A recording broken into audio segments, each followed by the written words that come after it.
Thank you, Mario, and thank you, Leader, for bringing us here together to Miami. It's been very profound, very inspiring. And thank you to the Miami Cuban delegation. I love the passion. I want to take that back to Washington. We're standing here, very hallowed ground, sacred ground. The freedom fighters 60 years ago, trying to liberate their country from a tyrannical dictator. President of the United States let them down.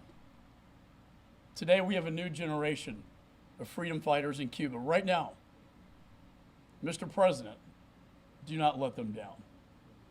We have to support them. 62 years ago, Castro took over, brought communism, socialism. It didn't work. And just this past July 11th, 12th, and 13th, we saw a spark of liberty, very similar to our Statue of Liberty, the flame. And that spark will light the free world. I call upon the President, because this is in the interest of all Americans and all Cubans. It is a national security interest. China, Russia, and Iran are in Cuba. They're in our backyard. They're in our hemisphere. The President needs to act.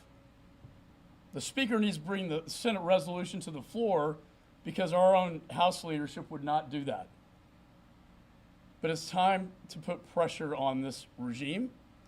We heard powerful testimony that leadership within the Castro regime is starting to fall, starting to crumble. This is an important moment in time, an important period in history where we have this opening, this window, and we have to seize it. We need to put a maximum pressure campaign on the regime.